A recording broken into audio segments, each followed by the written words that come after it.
মাসে শুক্ল পক্ষে অষ্টমী তিথিকে বলা হয় গোপা অষ্টমী তিথি। এই কার্তিক মাসের শুক্ল পক্ষে অষ্টমী তিথিতে নন্দ মহারাজ উপানন্দ দাস রামকৃষ্ণ দুভাইয়ের হাতে সিংহা বেনু মুরলী এবং ধীরুদের ধরি হাতে দিয়ে বলেছিলেন, বাবারে রামকৃষ্ণ, তোরা আজকে থেকে মাঠে যাত্রা কর, গোষ্ঠ খেলায় রত হও, আজ থেকে তোরা উঠে যা। কার্তিক মাসের শুক্ল পক্ষে অষ্টমী তিথিকে বলা হয় গোপা, গৌরে গোপয়া কারপা, গোপা অষ্টমী তিথিতেই তিনি গোষ্ঠে গিয়েছিলেন। আরেকটি কথা বলি,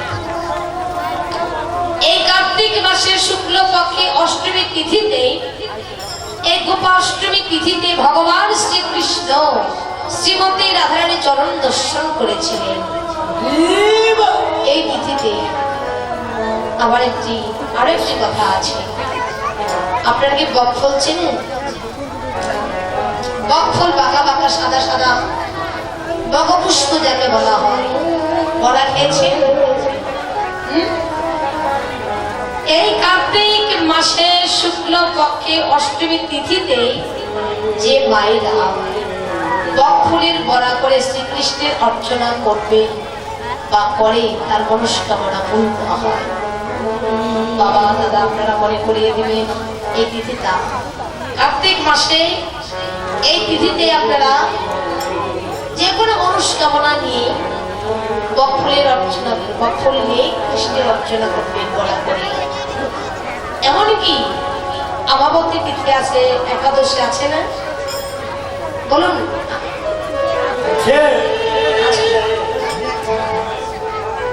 অনেক তিথি আছে, যা যে যে তিথিটাকে সে অনুযায়ী সে বললে, তিথিটা করলে তার মনস্কামনা পূর্ণ হবে।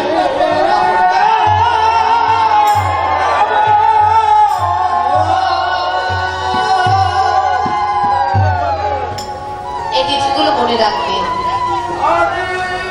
আর যারা গোবিন্দ প্রিয়, যারা গোবিন্দের পুজো সেবায়, বৈষ্ণব সেবায় লিপ্ত থাকে, ওই দিনটা তাদের লেখকে ধরাই থাকে, কবে আসবে, কোন দিন আমরা তার সেবা আদির যত্ন আদি করবো। তো বৃন্দাবনে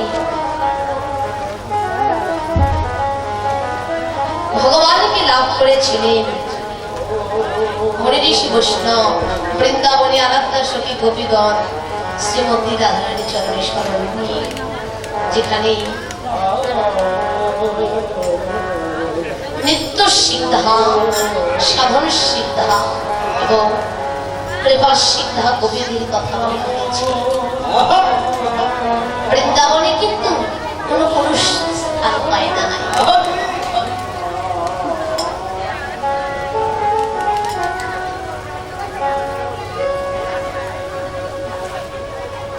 যাবটের পথ ধরে রায়রামানন্দ যেতে চেয়েছিলেন গোকুলে বৃন্দাবনে, কিন্তু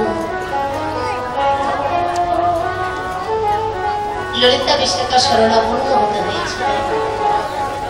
গোপিকার বেশ ধারণ করে যেতে কি পারে, তাদের ভাব অর্জন করেছিলেন। যদি বৃন্দাবনে প্রবেশ করতে চাও, ব্রজেরই গোপীকুলে চলো আমার দাও। রায়রামানন্দ হয়েছিলেন ব্রজের বিশাখা। তো নিত্য সিদ্ধা গোপীকে যারা অনাদির কালো শ্রী গোবিন্দের সঙ্গে লীলাবিলাসে রত ছিলেন বা আছেন বা থাকবেন, যেমন বৃন্দাবনের শ্রীমতী রাধারানী আর ললিতা বিশাখা আদি গোপীগণ নিতই নিতই গোবিন্দের সেবাদি যত্ন করে গেছে। এরা হলেন নিত্য সিদ্ধা। আর সাধন সিদ্ধা গোপীগণকে, সাধন সিদ্ধা গোপীর মধ্যে তিনটি গোপী ছিল, তিন প্রকার: ঋষি চুরি, রতি চুরি ও বি চুরি। ঋষি চুরি, রতি চুরি ও বি চুরি।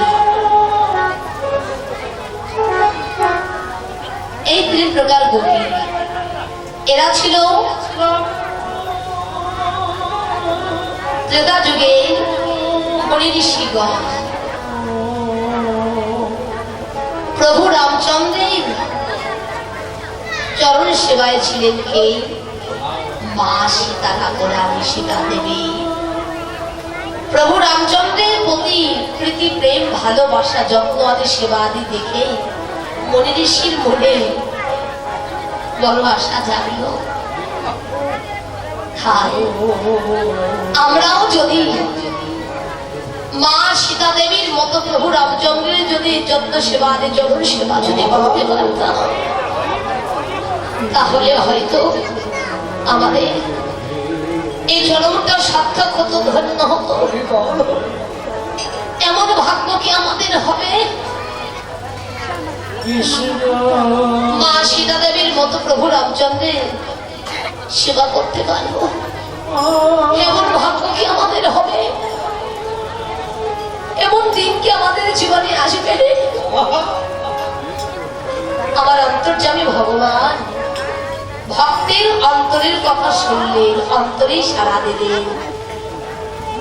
মুনি ঋষিদের ভক্তি কথা শ্রবণে প্রভু রামচন্দ্র বললেন, ওগো মুনি ঋষিগণ, তোমরা প্রতিরূপী আমাকে বাঞ্ছা করছো, আমাকে পেতে চাও। যদি আমাকে প্রতিরূপী তোমরা পেতে চাও, তাহলে বৃন্দাবনে গিয়ে তোমরা গোপীকুলের জন্ম নাও।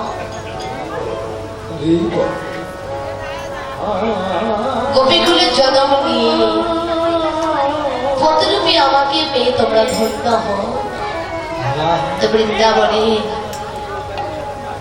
ঋষি চুরি, রোদে চুরি এবং বিছুরি সেই ফুটবেল ত্রেতা যুগের মণি ঋষি গণে হলে গোপীগণ।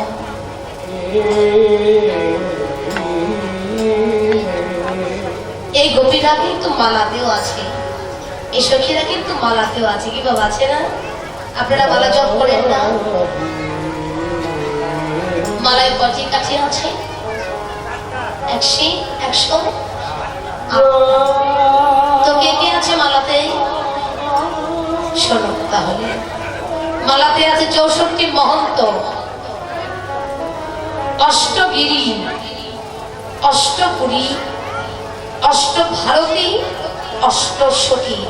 তাহলে কত হলো? 4টে পড়তে। আর দ্বাদশ গোপাল, দ্বাদশ মানে 12, 32 আর 12 কত হলো? 44। আর ওখানে আছে কত? 64 মহন্তের।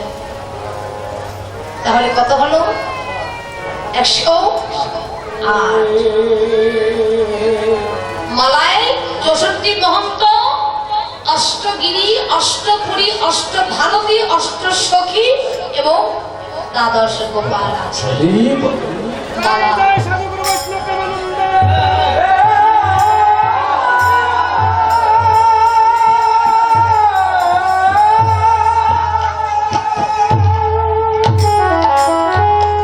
আর মালা জপ যখন করবে, মনে করবে, অমনোযোগী অমনস্ক অবস্থায় অনেকে মালা নিয়ে অনেক কোটি কথা বলে থাকেন, এটা বলা অপরাধ।